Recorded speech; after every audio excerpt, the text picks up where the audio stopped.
Hello everyone, welcome to my YouTube channel.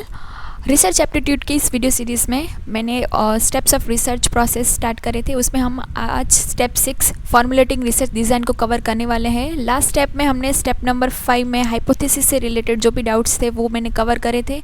And जो next step होगा step number 7, उसमें sample selection and data collection से related हम topic cover करेंगे।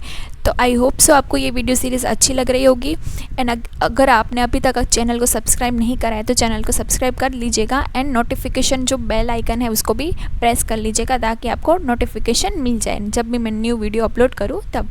तो आज की वीडियो में हम कौन कौन से टॉपिक कवर करने वाले हैं रिसर्च डिज़ाइन से रिलेटेड। तो ऑब्वियसली उसका introduction part, definition, characteristics, importance क्या है रिसर्च डिज़ाइन की हमारे रिसर्च में, एंड की एलिमेंट्स क्या है रिसर्च डिज़ाइन के, एंड ऑब्वियसली सबसे इम्पॉर्टेंट रिसर्च डिज़ाइन मेथड कौन कौन सी है विथ एग्जांपल मैंने उसमें कवर करी है। एंड लास्ट में एक बोनस पॉइंट है आपके लिए कि मैंने एक और इम्पॉर्टेंट टॉपिक कवर करा है कि जो डायरेक्ट एग्ज़ाम में आपको ऐसा लगता है ना कि इतने सारे हमने ये थियरी पढ़ के क्या ही फ़ायदा होगा। तो एग्ज़ाम में तो एमसीक्यू आ रहे हैं, तो एमसीक्यू जो डायरेक्ट पॉइंट होंगे उससे टू दी पॉइंट जो एग्ज़ाम में पूछे जाते हैं वो भी मैंने इसमें आईएमपी पॉइंट कवर करा है। तो वो आपको लास्ट में मैंने दिया हुआ है, तो आप वीडियो को एंड तक ज़रूर देखिएगा। तो स्टार्ट करते हैं। First, what is research design. तो रिसर्च डिज़ाइन का मतलब क्या है। A research design is defined as a overall plan और structure that guide the process of the conducting research. सब चीज़ें हो गई, हमने ऑब्जेक्टिव बना लिया, लिटरेचर रिव्यू कर लिया, हाइपोथेसिस बना दी, उसके बाद हमने प्रॉपर प्लान एंड स्ट्रक्चर बनाना है कि हमने एक्चुअल में जो प्रोसेस स्टार्ट करी है रिसर्च के लिए वो हमें किस तरह से डिज़ाइन करनी है। It is a critical component of the research process and serve as a blueprint for the how to study will be carried out. एक ब्लूप्रिंट की तरह है, ठीक है, कि हमने पूरा जो रिसर्च जिस मेथड से हमने स्टार्ट करना है उसके लिए हमें एक गाइड बुक की तरह वो हेल्प करेगी research design, including the methods and technique that will use to collect and analyse the data. जिसमें हम जो मेथड्स एंड टेक्निक्स हम जो यूज़ करने वाले हैं हमारी पूरी स्टडी में, तो उससे रिलेटेड भी हमारे सभी डाउट्स रिसर्च डिज़ाइन में क्लियर हो जाएंगे। A well-defined research study is essential for ensuring that the research objectives are met and that the result are valid and reliable. तो उसकी मदद से क्या होगा कि ऑब्वियसली ब्लूप्रिंट है, तो उसकी मदद से क्या होगा कि हमने जो ऑब्जेक्टिव वगैरह सिलेक्ट करे हैं वो वैलिड एंड रिलायबल है कि नहीं वो हमें पता चल जाएगा। फिर डेफिनेशन क्या है रिसर्च डिज़ाइन की। It is skeleton for the research project. Obviously ये एकदम रीढ़ की हड्डी की तरह है रिसर्च डिज़ाइन, और कि हमने जो रिसर्च करना है उसके लिए पहले तो रिसर्च डिज़ाइन हमें बनानी ही पड़ेगी। Decision regarding what, where, when, how much, by what means the concerning an inquiry on और research study constitute a research design. हमारे जो भी क्वेश्चन है कि हमने किस तरह से डिसीजन लेना है, what, where, when, how much, कितना हमें क्वांटिटी में कौन सी चीज़ किस तरह से लेनी है, किस तरह से इंक्वायरी करनी है, डेटा कलेक्शन किस तरह से करना है, सभी चीज़ें रिसर्च डिज़ाइन में हमें उसका आंसर मिल जाएगा। It is a process of deliberate anticipation direct toward the bringing a expected situation under control. इसकी मदद से क्या होगा कि हमें पता चल जाएगा कौन सी सिचुएशन हमारे कंट्रोल के बाहर हो सकती है और कौन सी हमारे कंट्रोल के अंडर हो सकती है।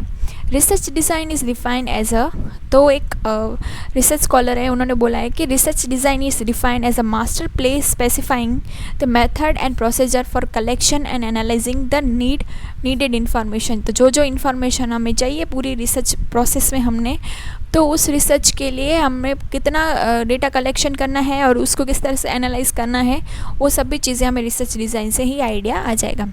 According to the Kerlinger, research design is a plan, structure, and strategy for investigation conceived so as to be obtain answer to research question and are to control variance. तो variance से related जो भी question है हमने किस तरह से plan करनी है, हमारी जो ऑब्जेक्टिव के अकॉर्डिंग किस तरह से उसका स्ट्रक्चर बनाना है, हमारी स्ट्रेटेजी क्या होगी, हमने इन्वेस्टिगेशन करना है कोई, तो उस सभी क्वेश्चंस का आंसर हमें रिसर्च डिज़ाइन से मिल जाएगा। तो इसके कैरेक्टरिस्टिक्स क्या क्या है रिसर्च डिज़ाइन के। तो फर्स्ट है न्यूट्रलिटी, ठीक है, कि हमें न्यूट्रल लेना है, हमने कोई बायसनेस वहाँ पे नहीं आनी चाहिए, free of research bias and neutral. तो भाई मेन रिसर्च डिज़ाइन का बेस स्टार्ट यहीं से होगा कि when you set up your study you have to make assumption about the data you expected to collect. The result projected in the research should be free from research bias and neutral. ठीक है, हमारा उसमें कोई भी subjective nature का जो भी हमारा पॉइंट है वो नहीं आना चाहिए, जो भी सभी चीज़ें हैं वो न्यूट्रल नेचर की होनी चाहिए। फिर है रिलायबिलिटी, तो जहाँ पे with regularly conducted research the researchers expected similar result every time. ठीक है, रिलायबल होना चाहिए। अगर मैंने वो एक्सपेरिमेंट करा तो उसका रिजल्ट ए आया, तो आपने करा तो उसका बी आया, किसी और ने करा तो सी आया, तो ऐसा नहीं होना चाहिए। मैंने करा ए आया, आपका भी ए आना चाहिए और तीसरे पर्सन का भी ए आना चाहिए, तो वो रिलायबल होना चाहिए हर बार। फिर वैलिडिटी होनी चाहिए उसकी। There are multiple measuring tools available, however the only correct measuring tools are those which help the researcher in judging result according to the objective of the research. जिस ऑब्जेक्टिव हमारा जो actual में objective है उसके according हमने tools लिए है या नहीं लिए हैं, वो रिसर्च डिज़ाइन से हमें प्रॉपर वे में पता चल जाएगा, वही वैलिडिटी हमारी प्रोवाइड करेगी। फिर होगी जनरलाइजेशन, तो वहाँ पे क्या होगा कि पॉपुलेशन में से हमने कितना सैंपल सिलेक्ट करा है। ओवरऑल 1,00,000 लोग हैं, उसमें से मैंने 1,000 अगर पॉपुलेशन सिलेक्ट करी है फॉर द सैम्पल पर्पज़, तो वो 1,000 1,00,000 को जनरलाइज कर रहे हैं कि नहीं है कर रहे हैं, वो हमें रिसर्च डिज़ाइन की मदद से पता चलेगा। फिर इम्पॉर्टेंस क्या है रिसर्च डिज़ाइन का हमारे स्टडी में, तो इट रिड्यूस द इनएक्यूरेसी, क्योंकि ब्लूप्रिंट का काम कर रही है तो पहले से ही हमें थोड़ी बहुत चीज़ें रिसर्च डिज़ाइन से पता चल जाएगी, तो हमारी जहाँ जहाँ पे त्रुटि हो सकती है तो वहाँ पे वो रिड्यूस कर सकता है। Help to get maximum efficiency and reliability. ठीक है, मैक्सिमम एफिशिएंसी से काम कर सकते हैं हम।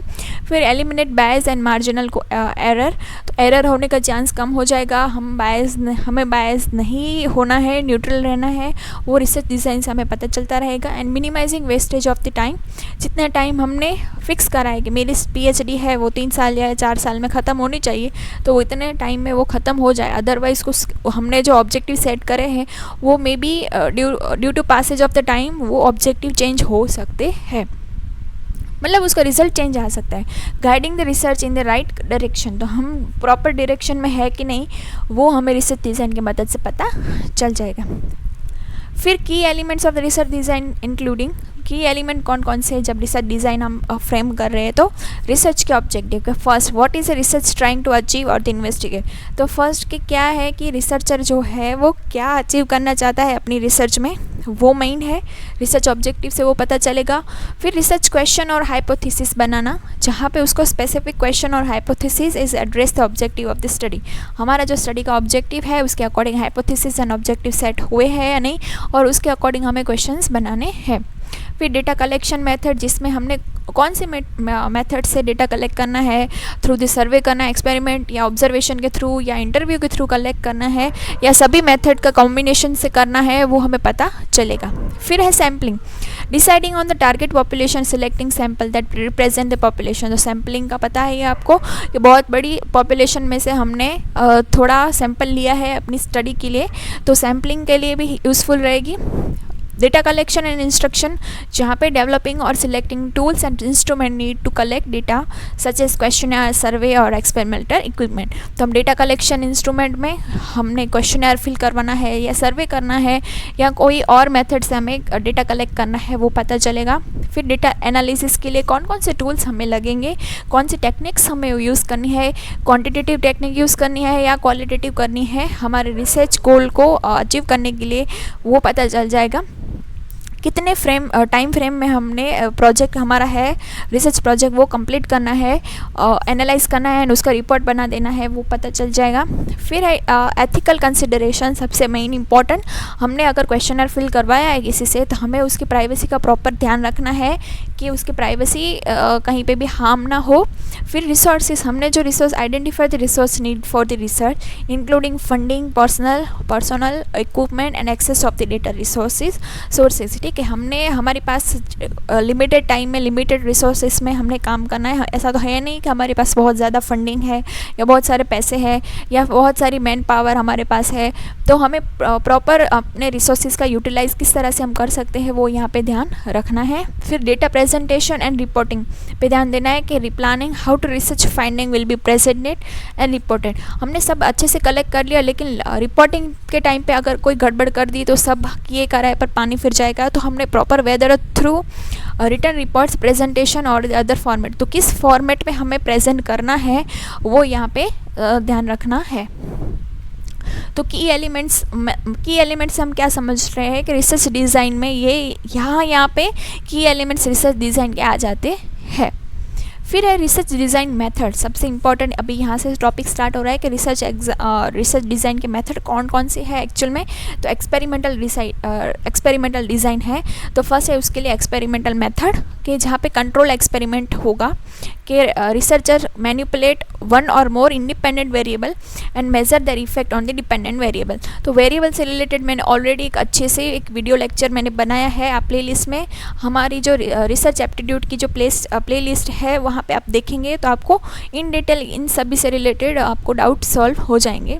तो क्या होगा, researcher manipulate one or more independent variable को हमने कुछ मैनिपुलेट करा है और उसका इफेक्ट हम डिपेंडेंट वेरिएबल पर देखेंगे while controlling for confounding factors. जो कंफाउंडिंग फैक्टर्स हैं उनको कंट्रोल करना है यहाँ पे एक्सपेरिमेंटल मेथड में। तो यहाँ पे एक्सपेरिमेंटल डिज़ाइन क्या काम कर रही है, देखिए एक एग्जांपल से ये है कि pharmaceutical company conduct RCT test the efficiency of new drug, कि उसने कुछ न्यू ड्रग फॉर्मुलेट करा है और उसको कर रही है 2 ग्रुप में उसने असाइन करा है कि one receiving the new drug and other placebo.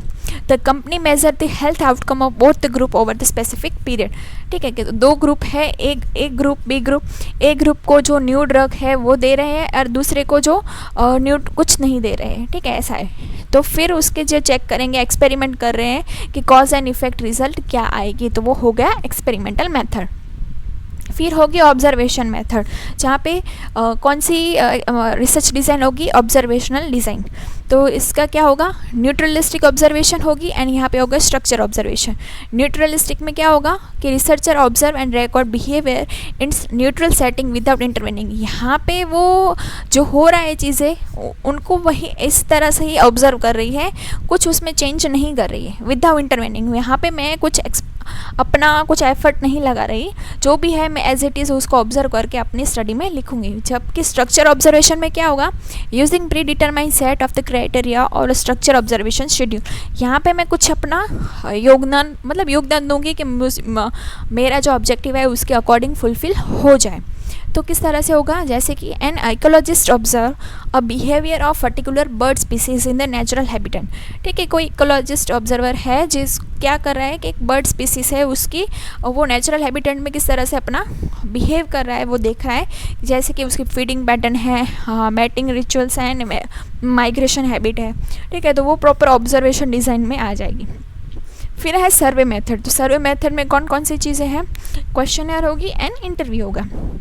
तो क्वेश्चनर में क्या होगा, स्ट्रक्चर क्वेश्चनर पार्टिसिपेंट को पूछा जाएगा जिसकी मदद से हमें क्वांटिटेटिव रिसर्च डेटा मिलेंगे। तो यहाँ से एग्जाम में देखिए छोटे छोटे क्वेश्चन यहाँ से ही आते हैं, आपको लगेगा कि क्वेश्चंस कहाँ से आते हैं, तो एक्चुअल में इस तरह से पूछे जा सकते हैं कि structure questionnaire to the participant. अगर इस तरह से कोई सर्वे मेथड है तो हमें डेटा मिलेगा, वो क्वान्टिटेटिव रिसर्च डेटा होगा।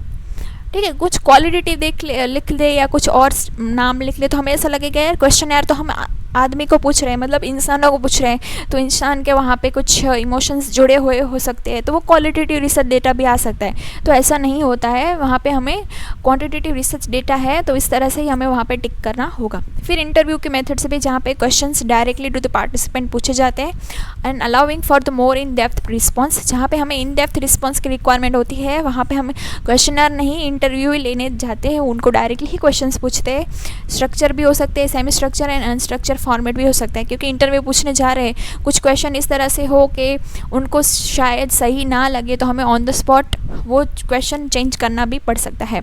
फिर है सर्वे डिज़ाइन, या इसमें ही जो हमने स्टार्ट करना सर्वे मेथड, तो सर्वे डिज़ाइन रिसर्च डिज़ाइन है, जहाँ पे क्या होगा कि फॉर न्यू प्रोडक्ट के लिए जब मार्केट रिसर्च होती है कि उसका टारगेट पॉपुलेशन में क्या रिस्पॉन्स आया है, तो हम क्वेश्चनर करके या फिर इंटरव्यू वगैरह करके पूछ सकते हैं, तो वो इस मेथड में आ जाएगी। फिर है केस स्टडी मेथड। तो केस स्टडी में single case study and multiple case study जो है केस स्टडी डिज़ाइन में हमें हेल्प करेगी। तो सिंगल केस स्टडी में क्या होगा, focus on the single individual और एंटिटी होगा, जहाँ पे उसको इन डेप्थ एनालाइज हमें करना है। ठीक है, एक ही बंदे पर हम इंडिविजुअली उसको ही फोकस कर रहे हैं, जबकि मल्टीपल में क्या होगा, मल्टीपल केस हम आइडेंटिफाई कर रहे हैं उसके पैटर्न को ऑब्जर्व करने के लिए। ठीक है, कि इस इंडस्ट्री को हमने कवर करा है तो एक से ज़्यादा हम केस स्टडी एक साथ करेंगे और कुछ सिमिलर पैटर्न हम आइडेंटिफाई करने की कोशिश करेंगे। केस स्टडी डिज़ाइन में क्या है, एक एग्जांपल है कि a psychologist conduct case study on the individual with a rare psychological disorder to gain insight into the cause, symptoms and potential treatment of the condition. तो ये स्टडी कैसी होगी, केस स्टडी डिज़ाइन। तो यहाँ पे हमने ये स्टडी डिज़ाइन फॉलो करनी है अगर हमने कोई एक ही बंदे को इन डेप्थ स्टडी करनी है तो। फिर है कंटेंट एनालिसिस, जहाँ पे रिसर्च एनालाइज टेक्सचुअल, विजुअल और audio data to identify pattern, themes and trend. ठीक है, यहाँ पे दो तीन मेथड एनालाइज करने के लिए हम इस्तेमाल कर रहे हैं। This method is commonly use in media study and social science. जैसे कि हम अगर रिसर्चर है, एनालाइज करना चाहता है data set of the social media post to identify trend in the public opinion and sentiment during the political election campaign, तो कौन सी करेगा वो, कंटेंट एनालिसिस, जैसे कि content analysis design method use करेगा। फिर होगी हिस्टोरिकल रिसर्च, जहाँ पे होगी हिस्टोरिकल बातें कि किस तरह से researcher examine historical document, record and artifacts to the understand the past event and trend and context. ठीक है, पास्ट में अगर हमने कोई करना है रिसर्च कि आज़ादी के टाइम पे लोगों की माइंड सेट किस तरह से होता होगा, तो हम यहाँ पे कौन सी रिसर्च डिज़ाइन करेंगे, हिस्टोरिकल रिसर्च डिज़ाइन की। यहाँ पे हमने एग्जामिन प्राइमरी सोर्स कौन से हो सकते हैं, किसी ने कुछ लेटर वगैरह लिखा होगा तो वो डायरी है, या ऑफिशियल डॉक्यूमेंट्स जहाँ पे उन्होंने जो उस समय पे कुछ बातचीत होती थी उन लोगों के बीच में, हमारे फ्रीडम फाइटर्स के बीच में, तो वो हम उसको एविडेंस के तौर पर हमारे स्टडी में यूज़ कर सकते हैं। हिस्टोरिकल रिसर्च में ये आ जाएगा।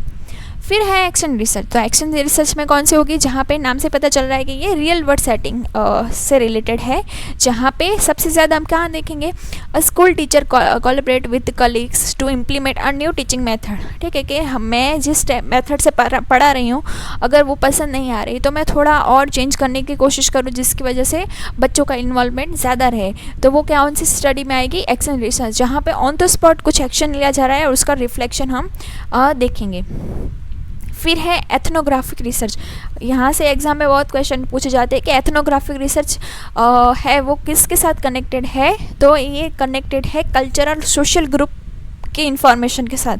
जब हम कोई कल्चर की इंफॉर्मेशन मतलब प्रॉपर कोई कल्चर को ऑब्जर्व कर रहे हैं, जैसे कि an ethnographist live with and observe an indigenous community for the extended period to understand their culture, social structure and daily lives. ठीक है, तो वो किस तरह से रहते हैं, मैं उस कल्चर को सिर्फ ऑब्जर्व करना नहीं है, मैं वहाँ पे जाके रहने ही लगूँ, मतलब मैं देखूँ कि कुछ जो एकदम बिछड़े हुए लोग होते हैं, जो अभी भी मतलब जंगल वगैरह में रह रहे हैं, कुछ पहनते नहीं हैं, कुछ मतलब अभी भी कच्चा खाते हैं, तो उन लोगों के साथ में अगर रह के उनका जीवन शैली को मैं ऑब्जर्व करूँ तो वो किस में आएगा, एथनोग्राफिक रिसर्च में आएगा, जहाँ पे कल्चर की बात होगी। तो यहाँ पे कीवर्ड हो गया कल्चर। फिर हो गया क्रॉस सेक्शनल एंड लॉन्गिट्यूडनल सर्वे। तो क्रॉस सेक्शनल एंड लॉन्गिट्यूडनल को भी मैंने इन डिटेल बहुत अच्छे में उस वेरिएबल्स के स्टडी में करवाया है, तो वो भी आप अच्छे से देख लीजिएगा कि cross sectional survey collect data from sample of participant at a single point in a time, जबकि लॉन्गिट्यूडनल में same participant over extended time. जैसे कि अगर ए है, बी है एंड सी है, तीन लोगों को मैं डिफरेंट टाइम पे करूँगी तो वो हो जाएगा मतलब तीन लोगों को मैं अलग अलग टाइम पे करूँगी तो वो हो जाएगा क्रॉस सेक्शनल। और लॉन्गिट्यूडनल में क्या होगा, एक ही बंदे को मैं बहुत लंबे टाइम तक ऑब्जर्व कर रही हूँ, ठीक है, कि सेम पार्टिसिपेंट को ओवर एक्सटेंडेड पीरियड टाइम पे, तो हो जाएगी लॉन्गिट्यूडनल। क्रॉस सेक्शनल सर्वे किस तरह से होगी, पब्लिक हेल्थ एजेंसी होगी कि वो देख रही कि जो स्मोकिंग कर रहे हैं उनका हैबिट किस तरह की होती है, पर्टिकुलर ईयर पे वो आएंगे एंड डेटा कलेक्ट करके जाएंगे। जबकि लॉन्गिट्यूडनल में कौन सी होगी कि सबसे ज़्यादा हम देखें लॉन्गिट्यूडनल स्टडी तो वो हमारे जो पॉपुलेशन स्टडी करते हैं आज से 10-10 साल में कर रहे हैं वो, तो वो लॉन्गिट्यूडनल में होगी कि वो हमारे एक ही ग्रुप को ऑब्जर्व कर रहे हैं बार बार कि आज हमारे घर आ रहे हैं और आज के बाद 10 साल के बाद आएंगे कि हमारे घर में कितने लोग बड़े या कम हुए, इस तरह से, तो वो लॉन्गिट्यूडनल स्टडी हुई। एंड क्रॉस सेक्शनल में तो अलग अलग ग्रुप को अलग अलग ग्रुप को ऑब्जर्व करा जाएगा डिफरेंट टाइम पे। फिर है Meta analysis. The researchers conduct a quantitative synthesis of the data from multiple study to provide a comprehensive overview of research finding on a particular topic. जैसे कि researchers aggregate and analyze result of multiple study on the effectiveness of the specific type of therapy। ठीक है, एक कोई therapy लेने कोई जा रहा है स्पेसिफिक टाइप ऑफ, तो उस provide comprehensive overview of the outcome. तो उसकी मदद से क्या होगा कि ओवरऑल क्या रिजल्ट निकल के आ रहा है वो हो जाएगा मेटा एनालिसिस डिज़ाइन, कि हमने उस डेटा किस तरह से कलेक्ट करें, मल्टीपल स्टडी करके हम कवर करें, उसकी वजह से हमने ओवरव्यू ही आ रहा है उस पर्टिकुलर टॉपिक से रिलेटेड। फिर है मिक्स मेथड रिसर्च डिज़ाइन, जहाँ पे होगी कि हम क्वांटिटेटिव एंड क्वालिटेटिव दोनों पे ध्यान देंगे, कि जहाँ पे मिक्स मेथड रिसर्च के sociologist combine survey and in depth interview, जहाँ पे वो सर्वे भी कर रहा है, इन डेप्थ इंटरव्यू भी कर रहा है for the study on the impact on community development program और residents quality of the life, जहाँ पे वो सर्वे भी करेगा एंड इन डेप्थ इंटरव्यू भी लेने जाएगा। फिर है ग्राउंडेड थियरी, जहाँ पे क्या होगा कि नाम से पता चल रहा है कि अगर बेस उनका देखना है तो हम बोलते हैं ना एकदम आपको अगर गरीबों की सिचुएशन समझनी है तो आपको खुद को गरीब बन के एक दिन आप रह के दिखाइए। तो इस तरह से ये ग्राउंडेड थियरी डिज़ाइन में कि हमें वहाँ पे अगर कोई होमलेस लोग हैं उनकी सिचुएशन समझनी है तो हमें भी एक दिन उस तरह से ही रह के उनके ऑब्जर्वेशन को हम ऑब्जर्व करें कि किस तरह से वो रहते हैं। फिर सिमुलेशन एंड मॉडलिंग, जहाँ पे रिसर्चर यूज मैथमेटिकल और computational model to stimulate real world phenomena and explore various scenarios. जैसे कि climate scientist use computer model to stimulate the effect of various green house gas emission scenarios on the global temperature and sea level. तो हमने सभी चीज़ें computer पे हो गई, अभी क्लाइमेट से रिलेटेड जो भी चेंजेस होगा वो कंप्यूटर पे हमें देखने को मिल जाएगा। तो सिमुलेशन एंड मॉडलिंग के मेथड हमें यहाँ पे पता चल जाएगी। तो रियल वर्ल्ड के साथ हम कनेक्ट हो सकते हैं इस मेथड की मदद से। हमने वहाँ पे मैथमेटिकल एंड कंप्यूटेशनल मॉडल अपनाया है। फिर है सर्वे मेथड। तो सर्वे में नाम से पता चल रहा है कॉम्बिनेशन एलिमेंट और survey and experimental allowing researcher to multiple variable within the survey context. And last में है case control study and the coherence study, जहाँ पे epidemiologist investigate a disease outbreak by the comparing group individual who contract disease with the group and individual who did not identify potential risk factors. तो case control study में वही होगा कि cause and risk factor हो गया associate जिस disease के साथ, एंड हेल्थ से रिलेटेड जो भी चीज़ होगी ना वहाँ पे case control and coherence study आ जाएगी। तो यहाँ पे एक कीवर्ड आपको ये ध्यान रखना है। फिर मैंने जो बोला आपको कि वो IMP पॉइंट्स जो कीवर्ड्स है वो मैं आपको बता देती हूँ कि एक्सपेरिमेंटल रिसर्च डिज़ाइन होगी ना तो वो कंट्रोल ट्रायल ऐसा एक पॉइंट लिखा होगा वहाँ पे। क्वासी एक्सपेरिमेंटल होगा तो गैप एथिकली लिखा होगा। ऑब्जर्वेशनल रिसर्च डिज़ाइन होगा तो रियल वर्ल्ड डायनामिक होगी, डिस्क्रिप्टिव होगी तो इनसाइट थ्रू द डेटा ये लिखा होगा। कोरेशनल रिसर्च होगी तो नेविगेशन इंटर रिलेशनशिप लिखा होगी। And expose factor research design होगी तो वो रेट्रोएक्टिव रिविलेशंस होगी। एंड एक्सप्लोरेटरी डिज़ाइन होती तो pioneering new frontier. And coherence study होगी तो क्रॉनिकली इवोल्यूशन। एंड रिसर्च होगी तो प्रैक्टिकल सॉल्यूशन। तो एग्ज़ाम में अगर PYQs भी आप देखेंगे तो यहाँ से आपको डायरेक्टली क्वेश्चंस देखने को मिलेंगे। तो आप अच्छे से या तो स्क्रीनशॉट ले लीजिए या तो आप अपनी नोट में लिख लीजिए, तो आपको थोड़ा हेल्प रह जाएगी। तो आई होप से इस वीडियो से आपको हेल्प मिली होगी। Thanks for watching and like ज़रूर कर दीजिएगा।